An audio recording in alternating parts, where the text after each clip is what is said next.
Hello again, we're on our next recipe. We still have a 12-inch Dutch oven.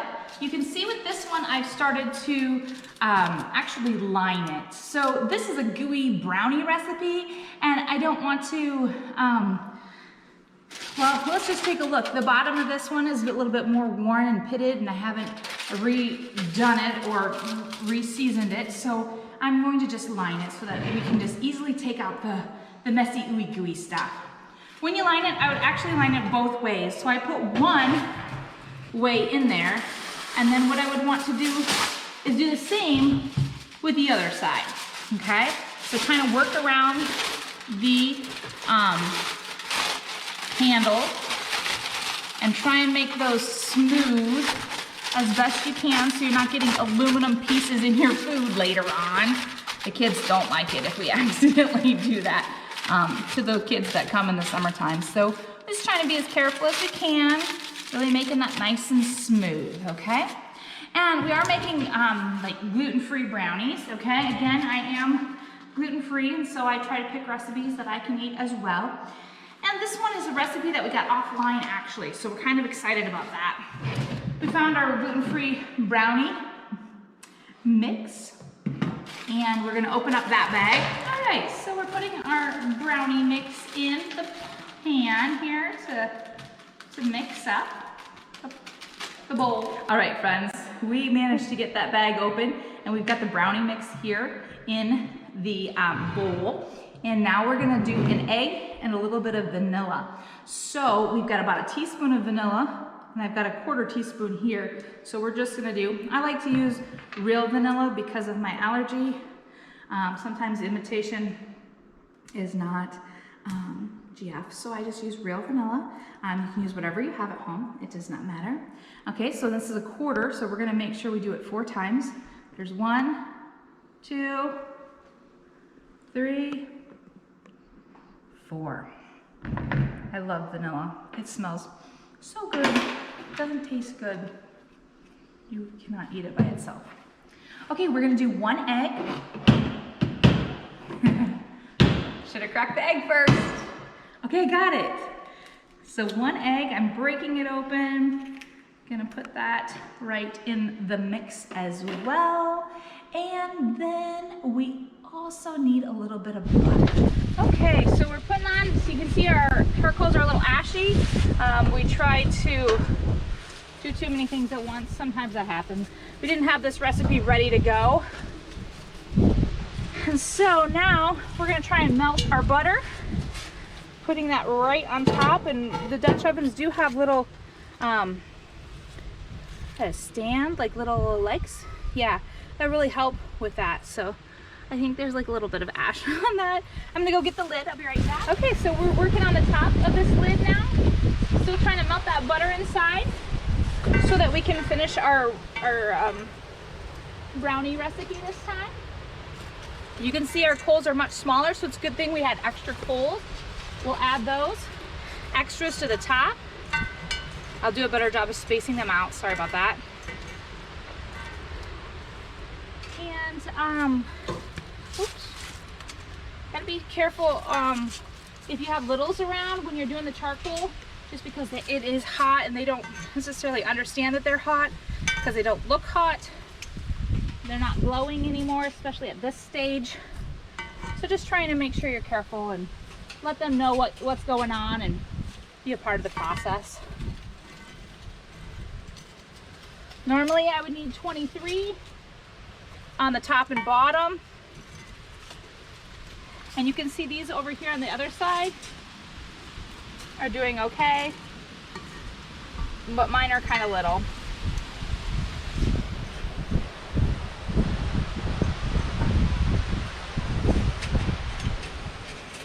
So if I added a few to the top, should I add a few to the bottom? Yep, not a bad idea, so I'm gonna do that as well.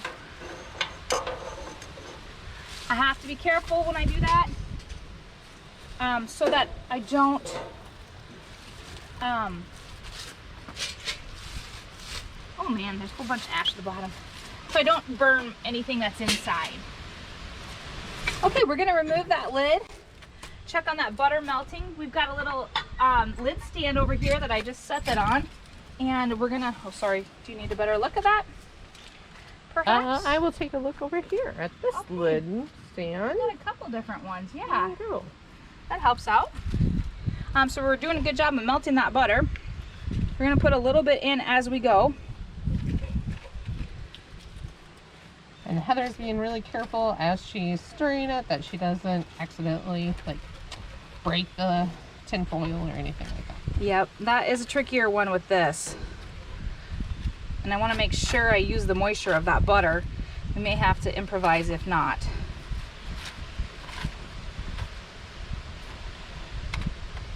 Really, with cooking in general, it's an art.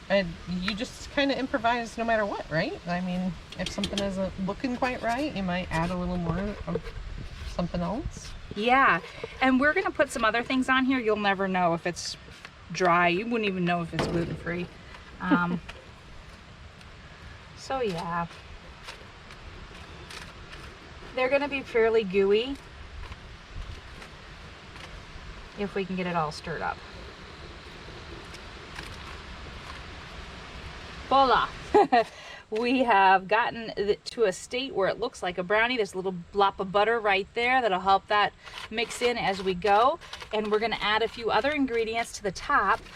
We've got pretzels, and we even have chocolate chips and coconut to try on there today. So we'll go get those ingredients and be right back. Putting those chocolate chips in, about 3/4 cup right there. We have coconut. We're gonna pop that open, and we're gonna put about 1.5 cups of that in. We might measure. We might throw it all over the Dutch oven area here.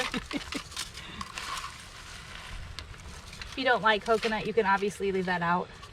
I left out some of the nuts just because we're just basically layering on the top right now. Okay, so after reviewing the recipe, we forgot to let it cook for a little bit. So we're gonna let that brownie mix cook now that we have it stirred up, and pause on putting the rest of the things on.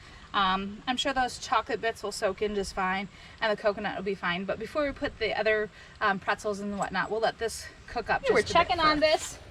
Oh, we got some nice toasty, yummy, delightful. So we're gonna add some Heath chips, and I added a few more than the 3/4 cup. And now we're gonna pour the sweetened condensed milk on top. We forgot the ice cream, Miss Heather. This would be delicious with ice cream. I don't know, it's so rich. I'm not sure we could even do any ice cream. But you could certainly do that at home, absolutely. So we're just gonna let that drizzle in as best we can to use up everything that's in there. You can use a spatula to get that out. We're cooking outside. We didn't bring a spatula today, so you know, whatever. Okay, so we're gonna grab that off. And the last thing that they asked us to put on was pretzels. And of course, I have my gluten-free pretzels. Sorry. I have my gluten-free pretzels. And we're just gonna sprinkle some of those chips over the top.